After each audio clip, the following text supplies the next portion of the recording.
万人的吟诵古诗。塞下曲岐山罗轮，塞下曲岐山，作者罗轮。月黑雁飞过，仙游夜遁逃。玉中轻骑竹，带色满江道。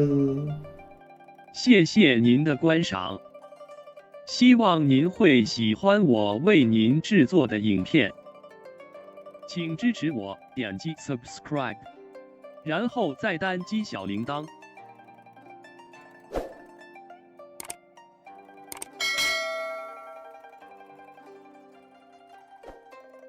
请点击下面观看同一系列的影片。